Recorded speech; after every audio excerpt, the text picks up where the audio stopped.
la historia clínica es un documento médico. ¿Y por qué dice legal? Porque es un documento que tiene validez legal, tiene validez en un juicio.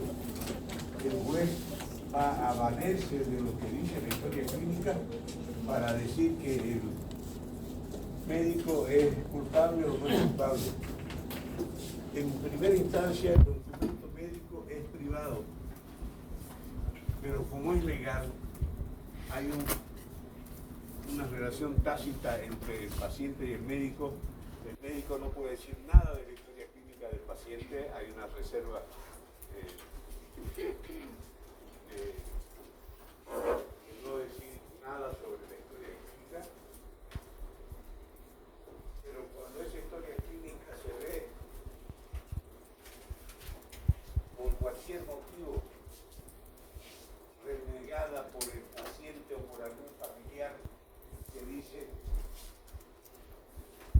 algo hizo mal el médico y lo quiero denunciar, y hace la denuncia ante un fiscal. Entonces el fiscal lo primero que hace es mandar una autorización al hospital diciendo que la historia clínica debe ser entregada al juzgado. Y ahí la historia clínica, de ser privada, se vuelve pública, porque las audiencias son públicas. Entonces todo lo que era secreto, y era un secreto entre el médico y el paciente, se va a ventilar y va a ser público en la audiencia. Y la audiencia es pública, cualquiera puede ir a escuchar una audiencia. Entonces todo lo que vaya a la audiencia se va a enterar de todo lo que era secreto. Entonces, volviendo a hacer este documento médico legal, la documentancia que hace el médico, en el cual registra cronológicamente las condiciones de salud del paciente. Hay una forma en hacer la historia clínica, cómo se hace la historia clínica, y esa forma es internacional y sigue tradiciones y sistemas ya comprobados.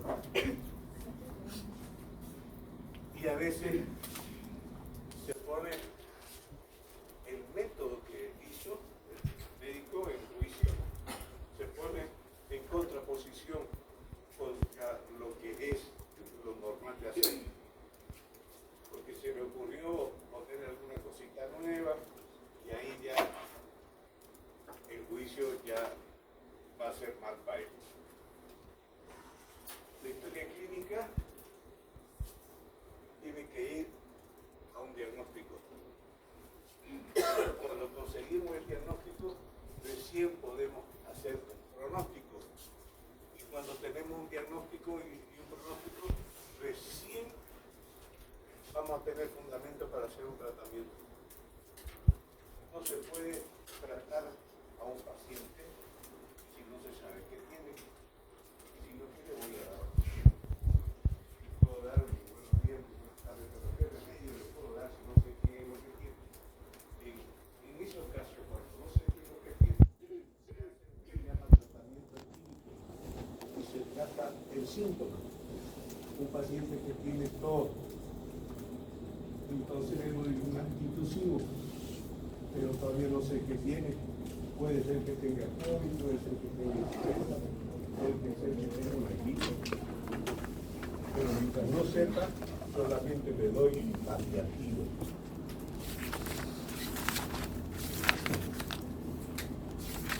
Entonces, lo primero para nosotros, lo que tenemos que aprender a hacer, al tratar de hacer una historia clínica, es llegar al diagnóstico de síndrome. Ya sabemos que síndrome son 4 cosas.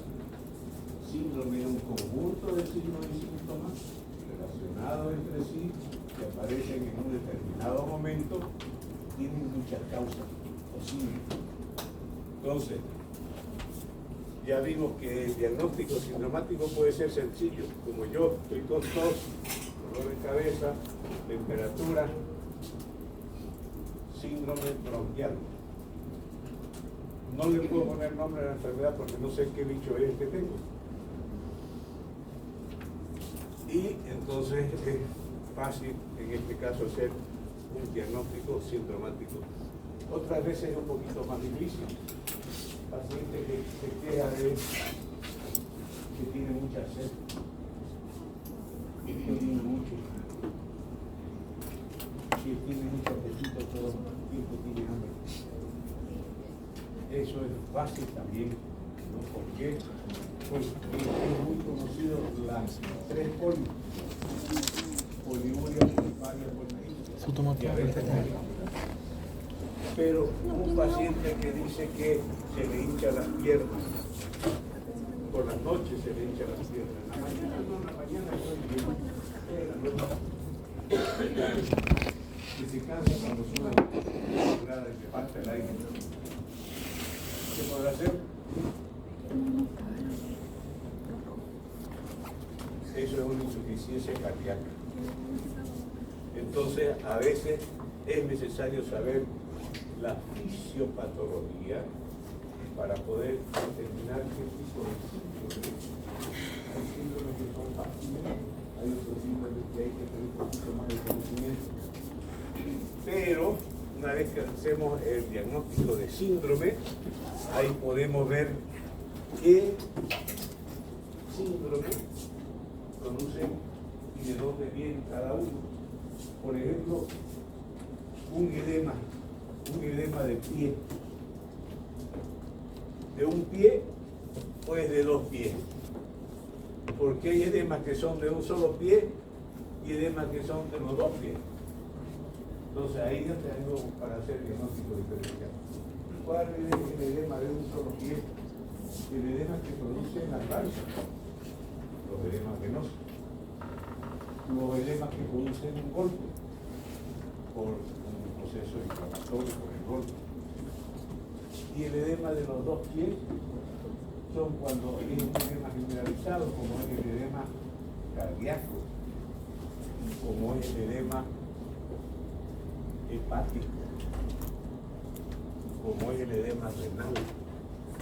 Entonces ya yo sé cuáles son las enfermedades que dan cierto tipo de signos. Y ahí voy haciendo los diagnósticos diferenciales.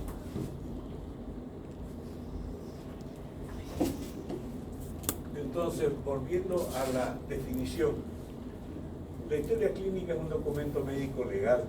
Médico porque nace médico, legal porque puede ir a juicio, donde se tiene una revelación verídica, minuciosa y sucesiva de los antecedentes y acontecimientos de la enfermedad, desde el inicio hasta el momento de la entrevista. Es decir, que cuando nosotros empezamos a entrevistar al paciente, le empezamos a preguntar cuándo comenzó la enfermedad. Y tiene que relatarnos todo lo sucedido desde cuándo comenzó la enfermedad hasta el momento que estamos hablando con él, hasta este momento. ¿Qué pasó? ¿Cómo pasó? ¿Qué no pasó? ¿Qué mejoró? ¿Qué empeoró? ¿Qué apareció? Y todo está arreglado, todo tiene que estar bien preguntado y sobre todo bien anotado. Porque de ahí siempre hay que acordarse que esa historia clínica puede llegar a manos de un abogado. Y el abogado con una lupa va a buscar el error para meternos presos o para sacarnos plata. Eso hay que pensar. Entonces, cuando hagamos una historia clínica, tenemos que hacerla sin fallas, sin errores.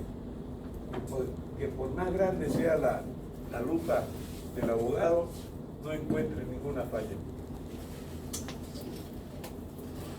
Otra cosa, todo el interrogatorio debe ser registrado por el mismo médico. Él es el que tiene que escribir las cosas.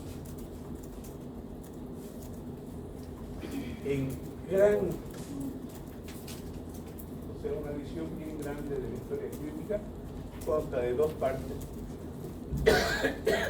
La primera parte se llama anamnesis. Anamnesis. esa palabra viene del latín que significa recordatorio, porque es cuando nosotros a través de las preguntas tratamos que el paciente recuerde qué pasó. Por ejemplo, dice, vengo porque me duele mi barriga. Esta mañana empecé con un dolor de barriga tremendo. Esta mañana empezó. ¿Y anoche qué comió? Ah, no, anoche no comí nada porque ya me dolía mi barriga. Entonces ahí lo estamos haciendo la anamnesis. Estamos haciendo que el paciente recuerde mejor la situación, haciendo ver que enfoque en esas cosas que puede ser que para él fácil de vida. Pero haciéndole hincapié en algo, se va a recordar. Entonces la anamnesis son las preguntas, donde vamos a recolectar los síntomas. La recolección de los síntomas es una parte súper importante porque es el paciente que nos va a decir su enfermedad. Y nosotros tenemos que comparar lo que nos dice con lo que sabemos y con lo que está escrito. Y de ahí sacar un síndrome. Y si es posible sacar un diagnóstico definitivo. Y después viene el examen físico. Una vez recolectados los síntomas, todo lo que tienen, vamos a hacer la búsqueda de los signos por medio de la semiotecnia: inspección, palpación, percusión, auscultación. Por medio de la semiotecnia vamos a recolectar los signos. Una vez tenemos todo esto, podemos llegar a un diagnóstico. Ya sabemos que recién cuando tengamos el diagnóstico podemos hacer un pronóstico, porque recién conocemos la enfermedad.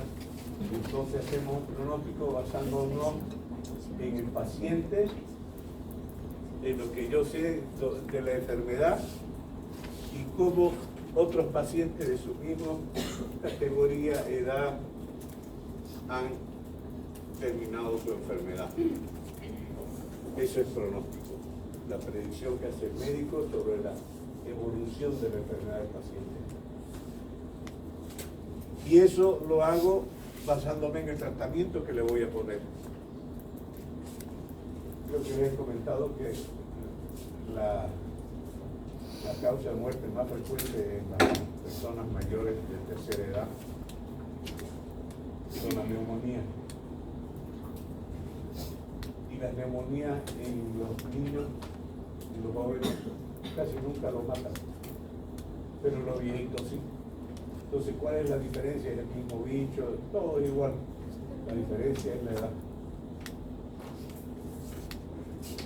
Siempre al final de la evolución y al final de la enfermedad hay un documento que se llama epicrisis. Un documento que se redacta, se llama epicrisis.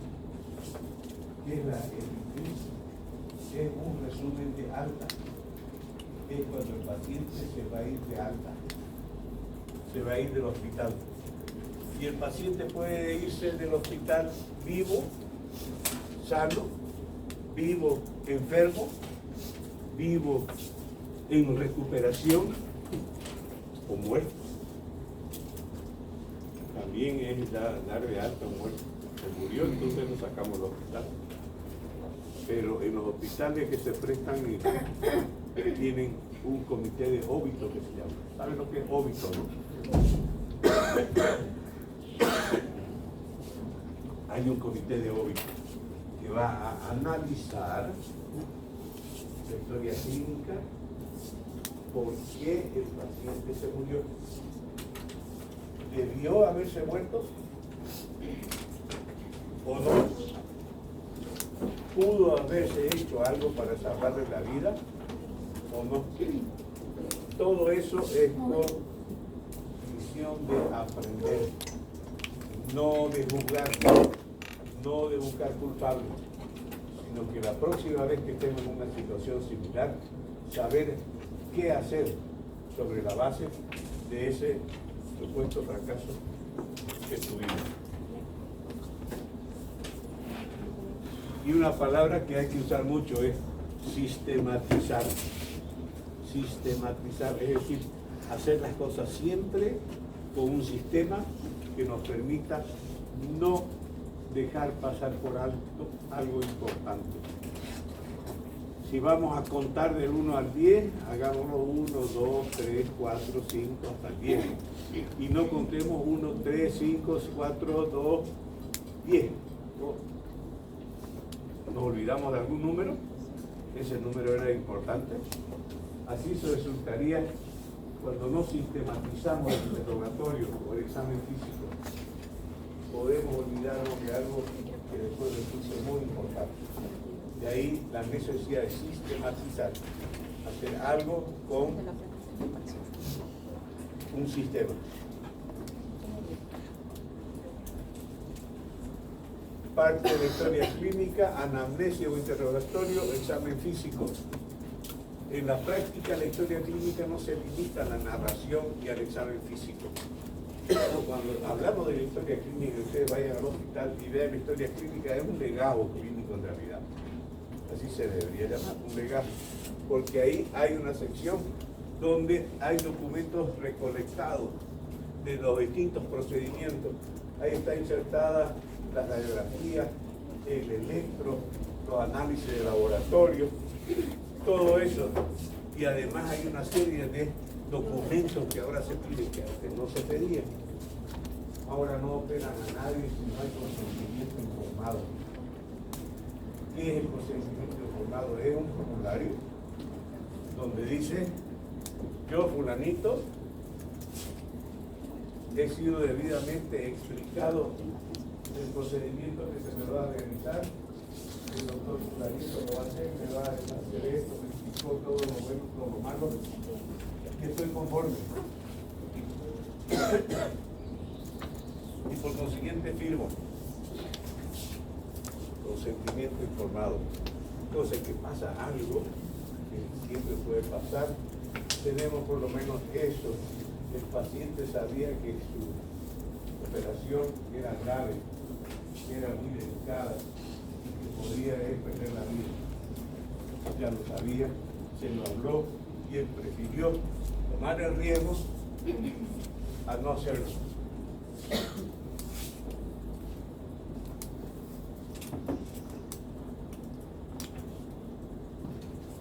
Entonces, la primera parte, anamnesis o interrogatorio, son las preguntas que hace el médico para intentar conocer el problema del paciente. La información es dada por un paciente o un allegado. ¿Qué quiere decir eso? Que a veces no es el paciente el que habla, sino alguien que lo acompaña.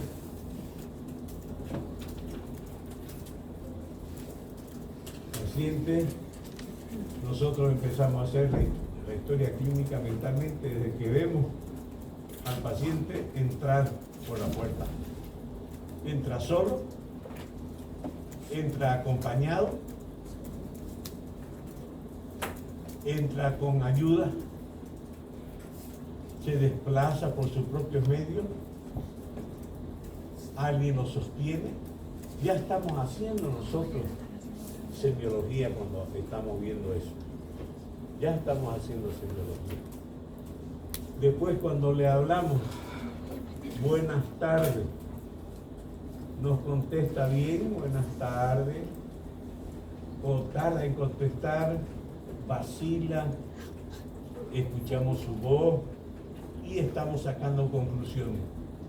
Antes de haberlo tocado siquiera ya tenemos formado varios criterios. Después, lo correcto es extenderle la mano y saludarlo con un apretón de mano. Y ahí en el apretón de mano vamos a valorar su fuerza. Es una manera muy, muy buena de valorar el sistema nervioso, la fuerza de agarre que tiene. También la humedad de la mano. Las personas muy nerviosas o enfermas de tiroides sudan mucho de las manos. Entonces, todos los detalles son importantes. A veces el paciente de la tercera edad, muy anciano, demenciado, o en niños pequeños, la información es dada por un pariente. Hay que poner en la historia clínica el grado de parentesco, porque en la historia clínica vamos a ver ahorita, dice, relata el paciente,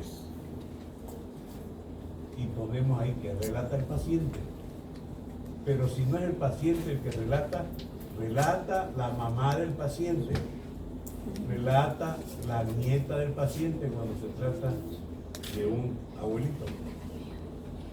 Ya les había comentado que anamnesis significa recordatorio, porque con las preguntas vamos a hacer que el paciente recuerde con la mayor precisión posible qué pasó, por qué cree él que está enfermo, qué sucedió, antes de eso estaba bien, sucedió algo que lo puso mal. Entonces, lo que hacemos es reconstruir los hechos desde el inicio de las molestias o síntomas. Y si es posible, un poquito antes de empezar usted a sentir eso. ¿Tenía algo? ¿Hizo algo? ¿O empezó así de repente?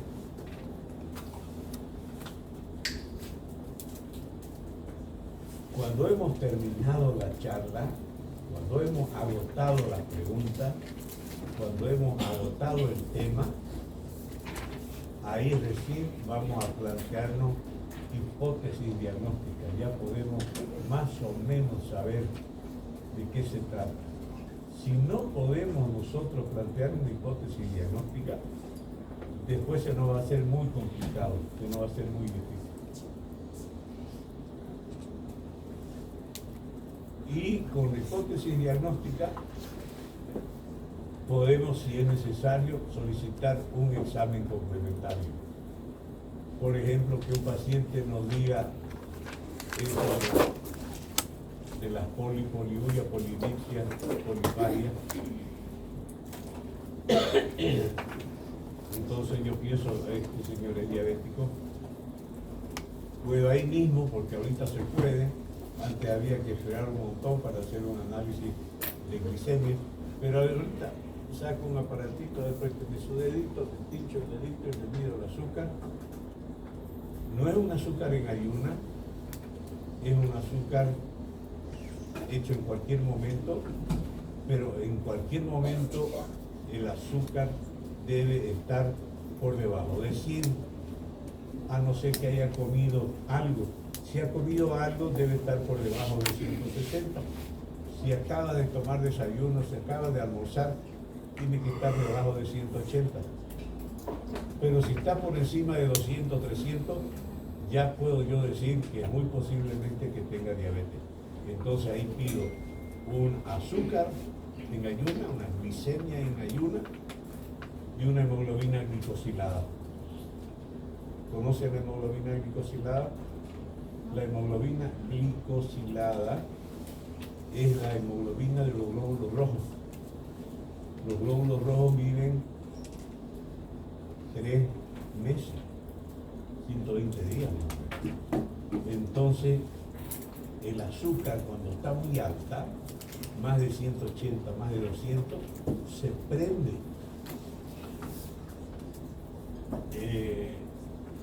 En la hemoglobina. Por eso se llama hemoglobina glicosilada. Se prende.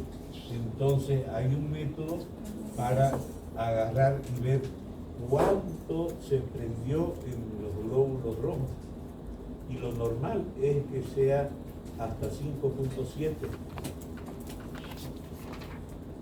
Y si viene con 8, 9, 10, quiere decir que tiene una diabetes y está mal controlada. Esa hemoglobina glicosilada es el laboratorio, eso no se hace todavía en consultorio.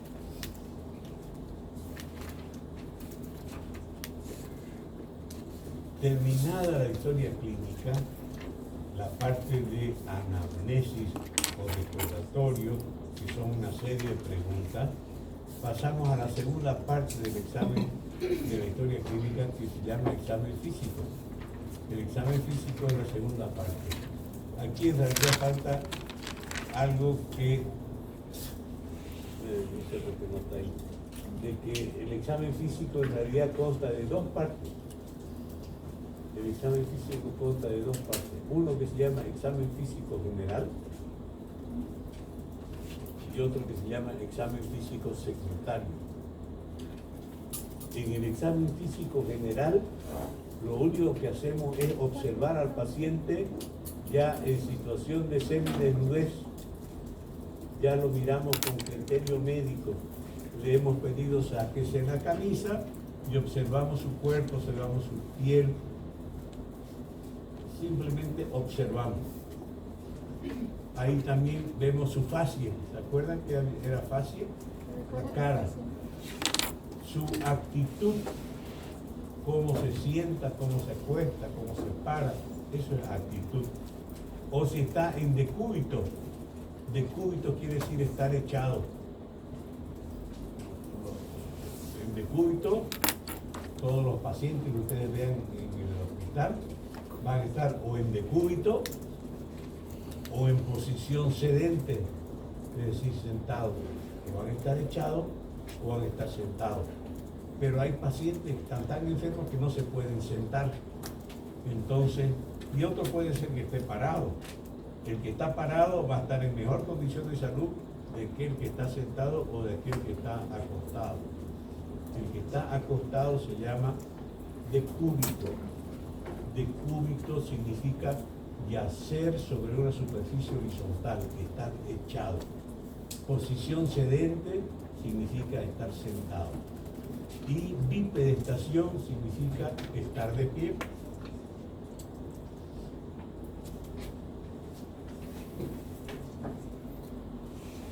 Entonces, en esa primera parte del examen físico general, así se llama, examen físico general, vemos la fascia, la actitud, el decúbito, el nivel de conciencia, hacemos ahí el Glasgow, hacemos la orientación en las tres esferas. ¿Se acuerdan cuáles son las tres esferas? Hay una esfera de persona, una esfera de lugar y una esfera de tiempo. Entonces al paciente se le pregunta, ¿sabe usted quién es? ¿Sabe dónde está? ¿Sabe qué hora es? ¿Sabe qué día es hoy? ¿Sabe qué año? Si el paciente contesta bien eso, entonces el paciente está en una buena relación con las tres esferas.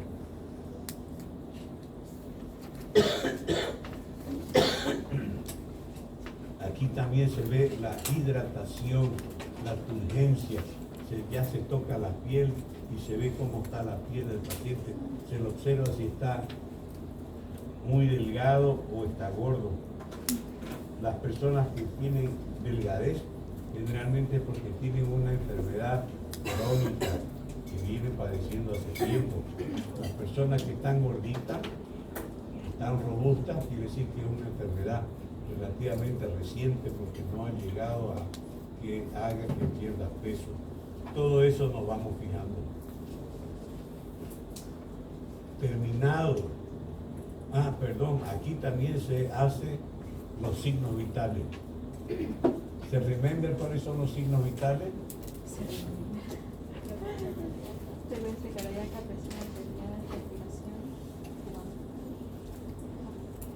Frecuencia cardíaca, frecuencia respiratoria, presión arterial y temperatura. Esas son las funciones de los signos vitales. Se llaman así porque cuando se muere el paciente desaparece. Por eso se llama signo vital. Entonces el paciente que se murió empieza a perder temperatura, ya no tiene presión, ya no tiene movimiento cardíaco ni movimiento respiratorio. Perdió sus funciones vitales. Y ahora se ha agregado, y es muy importante, para todos es muy importante, la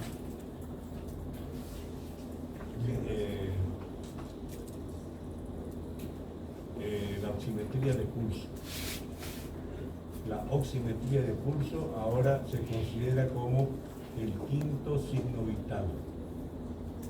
Ya nadie debe hacer nada, nadie debe hacer ni siquiera una cirugía de callo si no tiene a su alcance un oxímetro de pulso. Una vez terminó este examen físico general, empieza el examen físico especial o segmentario. Doctor, ¿dónde decían que el peso? En las historias anglosajonas, aquí dentro de los signos vitales incluyen el peso, la estatura y la relación peso-estatura, que se llama índice de masa corporal. Y alguna de la clínicas que tienen convenio con clínicas estadounidenses la están poniendo dentro de los signos vitales. Entonces, cuando termina esto y empieza el examen físico segmentario, ahí es donde usamos los 4 métodos clásicos de investigación: inspección, palpación, percusión, auscultación. Siempre en ese orden: inspección, palpación, percusión, auscultación.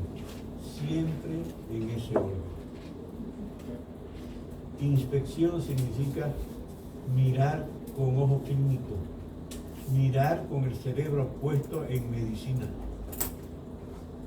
observar el detalle. Palpación, ahí significa tocar al paciente. La palpación puede ser superficial, cuando ponemos nuestra mano y la deslizamos sobre la piel del paciente. Esto, por supuesto, debe ser con el debido consentimiento, y los toques no deben ser más que toques con criterio médico. ¿Para qué sirve tocar al paciente? Para ver la sensibilidad de la piel, para ver la temperatura de la piel, para sentir las rugosidades de la piel o la presencia de bulto o algo que no esté bien visible. La palpación también puede ser profunda.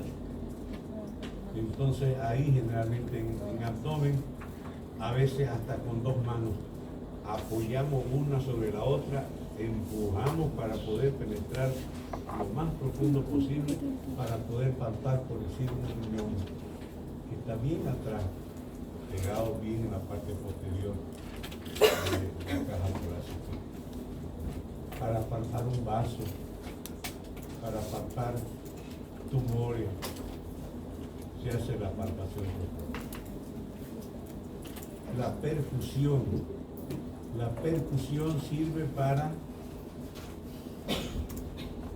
emitir sonido, el cuerpo sobre el que estamos percutiendo, emitir un sonido que nosotros podamos detectar y reconocer como sonido mate. ¿Se acuerdan que hablamos del sonido mate? Es un sonido seco que se escucha cuando golpeamos la pierna. El sonido mate al golpear la pierna nos dice que eso es algo sólido, que hay solamente grasa, músculo, hueso, todo sólido. Y después, por el otro lado, al otro extremo, está el timpanismo, que cuando tocamos y suena timpánico, significa que hay mucho aire suelto y cerca de la superficie donde estamos tocando. El único lugar que da timpanismo en condiciones normales es el espacio de Traube. ¿Qué es el espacio de Traube? Es donde se proyecta la cámara gástrica del estómago. La cámara gástrica tiene un espacio donde se concentran los gases. Tenemos siempre una burbuja de gas ahí, y ese espacio se llama espacio de Traube. Es muy importante, ya vamos a ver su ubicación, y lo más importante del espacio de Traube es su ausencia. Si no encontramos espacio de Traube, quiere decir que alguien lo ocupa, y si alguien lo ocupa puede ser un tumor, lo más frecuente, un tumor de estómago, un tumor de páncreas, un tumor de hígado, un vaso crecido. Entonces de ahí la importancia del espacio trave y del timpanismo. Entre la matidez y el timpanismo hay varios otros sonidos. Está la sonoridad pulmonar normal. Cuando aprendemos a percutir el pulmón, vamos a escuchar un sonido muy especial que se llama sonoridad pulmonar normal. La sonoridad pulmonar normal es el conjunto del pulmón que tiene aire, que tiene vaso, que tiene alveolos, que tiene venas, que tiene bronquios, y todo ese conjunto da una sonoridad pulmonar normal que hay que aprender a escuchar. Entonces uno golpea y escucha y dice, ah, esto es lo que es sonoridad pulmonar normal. Agarramos, por decir, de la clavícula, la parte media de la clavícula, y empezamos a percutir entre las costillas para poder percutir la parte del pulmón. Empezamos segundo espacio, tercer espacio, cuarto espacio, quinto espacio, y llegamos al sexto espacio y ya no hay sonoridad pulmonar normal, sino que hay matidez hepática, porque ahí ya está el hígado. Entonces estamos en el quinto, nos vamos al cuarto, nos vamos al quinto, y hay una diferencia entre el cuarto y el quinto. Entonces quiere decir que en el quinto hay una submatidez, que es la diferencia del sexto, que es matidez hepática. Entonces puede haber sonoridad pulmonar normal, submatidez y matidez hepática. Y después viene la auscultación. Hace rato decíamos que el organismo produce ruidos normales que tenemos nosotros que aprender a escuchar.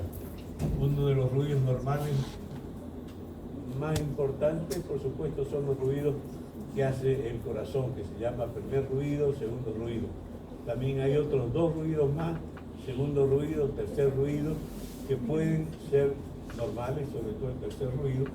Y el cuarto ruido, que no es normal, siempre expresa una patología. Pero lo que podemos escuchar nosotros son el primer y el segundo ruido. En abdomen podemos escuchar los ruidos hidroaéreos. Ruido hidroaéreo, que es el movimiento peristáltico que lleva el contenido visceral, lo va propulsando en dirección a la ampolla rectal. Eso se escucha. Su ausencia es algo muy grave que se llama ilio. Ilio es cuando no escuchamos los ruidos intestinales, se llama ilio. Y hay que esperar 5 minutos por lo menos para ver si no hay ruidos hidroaéreos, para poder decir que hay un ilio.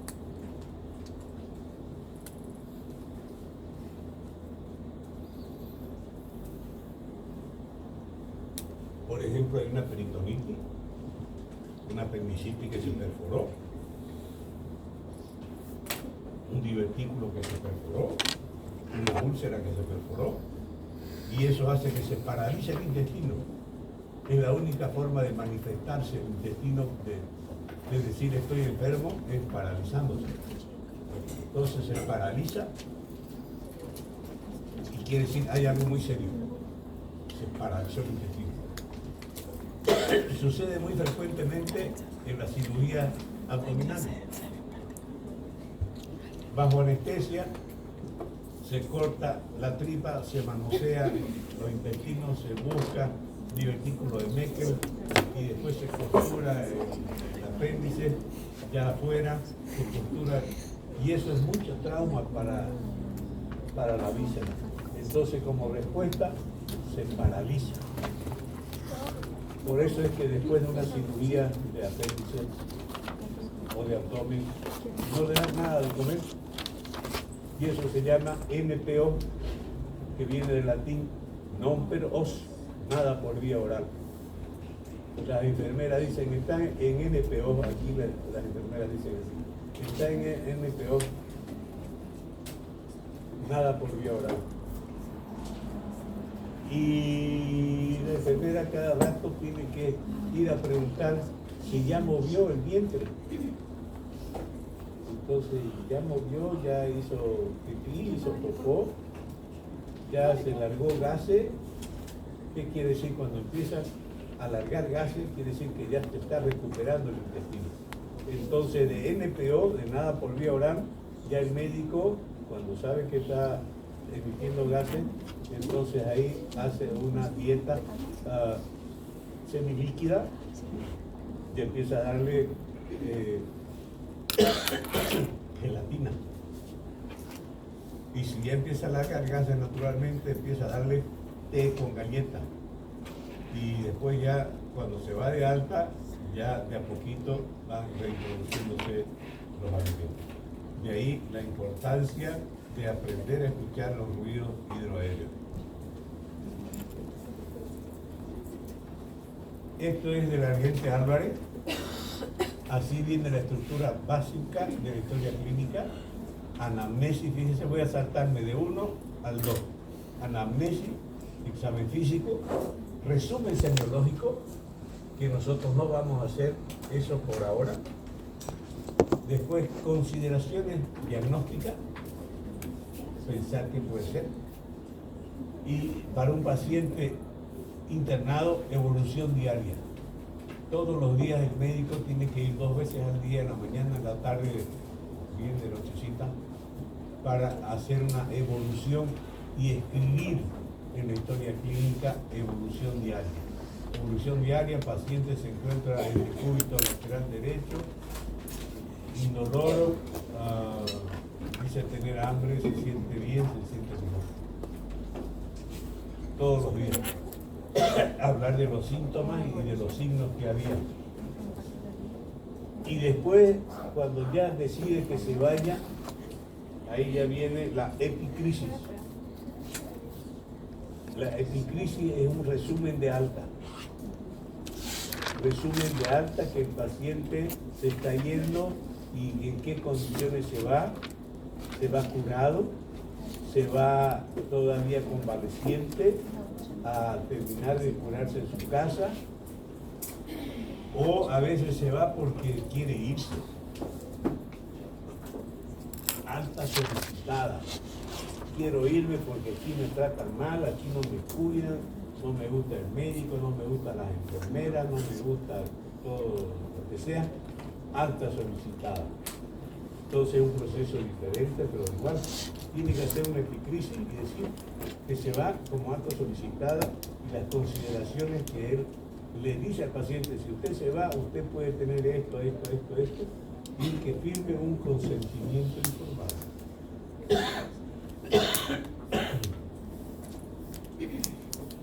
También ya les comentaba de que si se muere, también hay que hacer una epicrisis. Se hace todo, por qué ingresó, qué pasó durante su estadía, cómo evolucionó la enfermedad y cómo se produjo el deceso. Y eso, todo eso pasa a un comité de óbito. El comité de óbito va a estudiar el deceso. ¿Por qué falleció el paciente? ¿Dónde hubo falla? ¿Qué pudo haberse hecho para evitar su muerte? Si se pudo haber hecho algo, o ya saben, no es con motivo de punición, no es para meter preso a nadie, es con motivo de aprendizaje, para que todo el personal médico aprenda de la muerte de un paciente. ¿Qué pudo haberse hecho o qué no debió haberse hecho?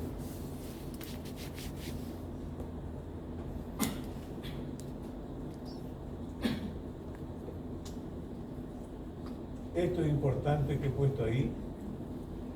Actualmente las historias clínicas llevan lo que se llama revisión de sistema. Y lo llevan ahí después del 1.5, ahí abajito, dice como punto aparte, revisión por sistema. Esto se dio debido a que en los Estados Unidos cada vez había más demanda contra los médicos. Por ejemplo, porque iba un paciente porque se había hecho un esguince de tobillo y estuvo ahí todo el día, porque tardan en atender en los hospitales allá, todo el día en la emergencia, hasta que cuando lo vieron, le vieron la pata, le pusieron hielo, le sacaron radiografía, vieron que tenía un esguince, le hicieron una pequeña férula y lo mandaron a su casa con analgésico. Y resulta que tenía un glaucoma. Un mes después, el señor está ciego de un ojo. Entonces, junta todos sus papeles, llama a un abogado, los abogados lo hacen gratis para cobrar una parte de la indemnización que son monstruosas. Perdió la vista, deben 20 millones de dólares. ¿De dónde va a sacar 20 millones de dólares para darle al médico? De su seguro. Por eso es que todos los médicos trabajan con seguro. Y antes había tantas que decidieron hacer la revisión por sistema. ¿En qué consiste la revisión por sistema? Consiste en hacer una serie de preguntas semicerradas. Me olvidaba decirle que cuando se hace el interrogatorio, las preguntas tienen que ser abiertas. ¿Cuál es la diferencia entre una pregunta abierta y una pregunta semicerrada? La pregunta abierta es, dígame qué le duele. La pregunta semicerrada es, ¿le duele su cabeza? Si el paciente dice, sí, me duele mi cabeza, esa respuesta no tiene validez en medicina, porque se considera que hemos orientado la respuesta del paciente al preguntarle, ¿le duele su cabeza? Sí, me duele mi cabeza. En cambio, si yo le pregunto, ¿qué le duele? Y él dice, me duele mi cabeza, eso tiene validez. Entonces se decidió hacer preguntas semicerradas, de la cabeza hacia abajo, para tratar de agarrar algún signo, síntoma que se haya pasado por alto y que sea corregible. Entonces, ¿se le ha caído el pelo últimamente? El pelo, tiroides. ¿Le ha dolido los ojos? ¿Ha tenido algún problema de vista? ¿Respira bien por algunas narices? ¿Mastica bien? ¿No tiene problemas al deglutir? ¿Le han salido nódulos en los ganglios en el cuello? Y así, con ese tipo de preguntas hacia abajo, va a detectar algo. Cuando le pregunté de los ojos, ¿le han dolido los ojos? ¿Ha tenido cambios en la agudeza visual? Sí, ese paciente es glaucoma, sí. Entonces ahí mismo hago una notita, interconsulta urgente con el oftalmólogo para descartar un glaucoma. Entonces con eso me ahorro mis 20 millones de dólares. Y ese es el objetivo de hacer preguntas semicerradas y en orden descendente, para no olvidarse nada, para que no quede ningún síntoma de alguna parte del cuerpo sin ver.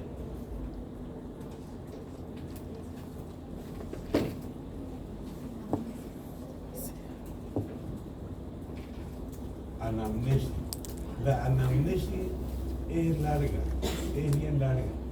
La anamnesis de una historia clínica universitaria puede durar fácil 1 hora en preguntas. Fácil. ¿Por qué? Porque pregunta mucho. Y también depende de qué lugar estamos haciendo la entrevista. Hay lugares donde le piden al médico que pregunte muchas cosas sobre el paciente, que no son de interés médico directamente, sino que son de interés estadístico. Por ejemplo, vive cerca de aquí, vive lejos, para saber si a este nosocomio viene gente de solo alrededor o viene gente de más lejos. poder adquisitivo, gana más de 5.000 bolivianos al mes o menos, para saber si viene gente pobre o gente más o menos pudiente al hospital. Y entonces a veces hay una serie de preguntas que tiene que hacer el médico o la enfermera que no tienen que ver con la medicina en sí. Pero hay unos datos que se llaman datos personales o de filiación.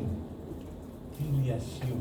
La filiación es todo lo concerniente a la identificación del paciente.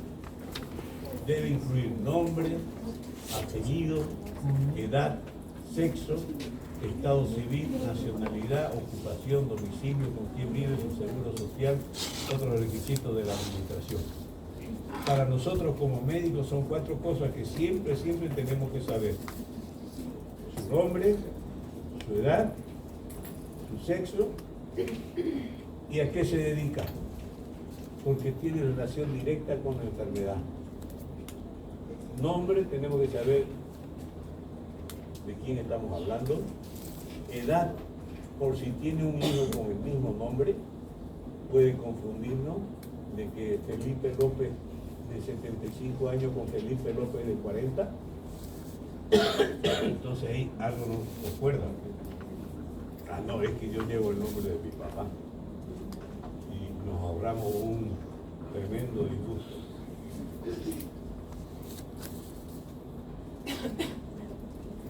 Pero ya como médico, lo primero que como médico resulta ser de la historia clínica para el médico es este motivo de consulta o de internación, que cuando recién nosotros le preguntamos, después de haber entrado, saludado, verlo al paciente en la cama, haberlo saludado, buenas tardes, ya saben, tienen que presentarse, somos de la Universidad Católica, somos médicos de formación y queremos hacerle unas preguntas. Y ahí empieza el motivo de consulta. Dígame, cuénteme, ¿por qué lo internaron? O cuénteme, ¿por qué vino al hospital? Porque a veces hay un motivo de consulta que difiere del motivo de internación. Y también si ingresó por emergencia, si ingresó por ambulatorio o viene derivado de otro hospital. Eso se pregunta. El motivo de consulta o internación es la razón por la cual el paciente acude al médico. En la historia clínica anglosajona, el médico escribe exactamente lo que dice el paciente.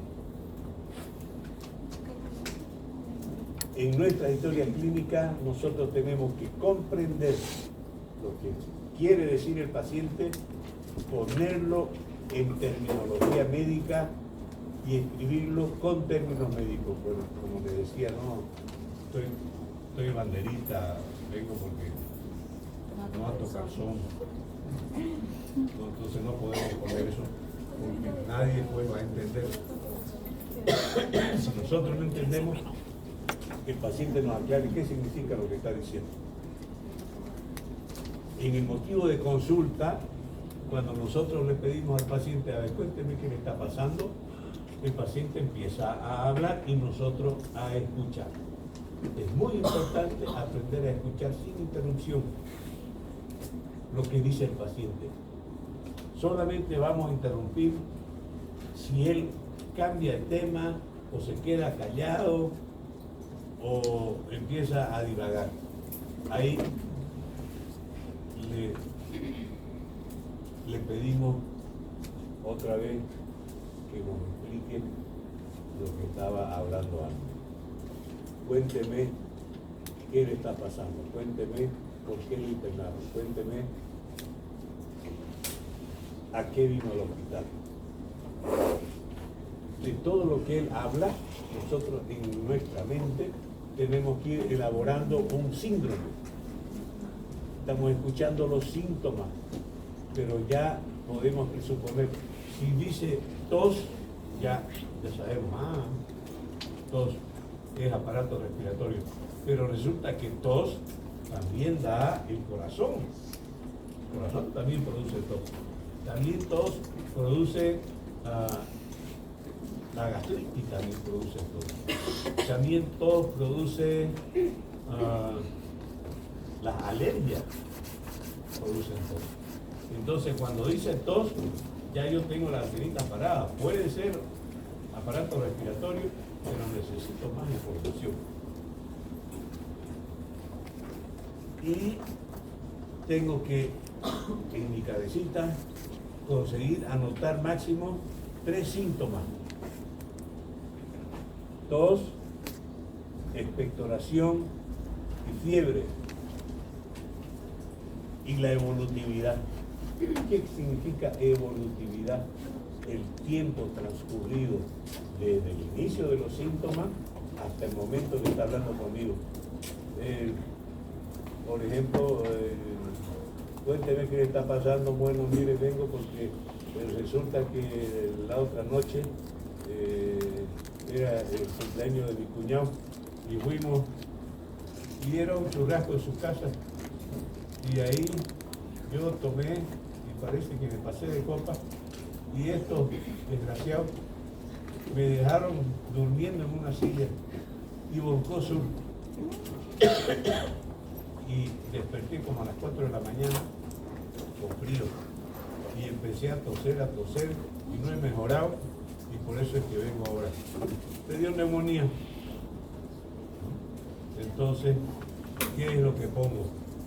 Tos, expectoración y fiebre de 24 horas de evolución.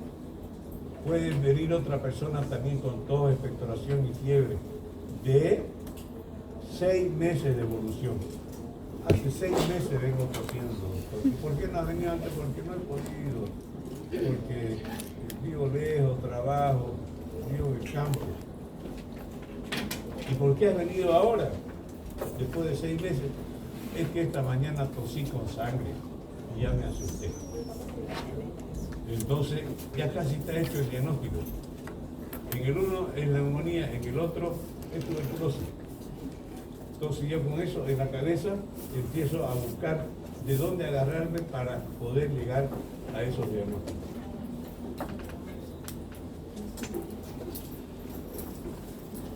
Los que no hicieron el examen, por favor, se inscriben en una hojita de papel, porque de aquí voy a hacer la asistencia.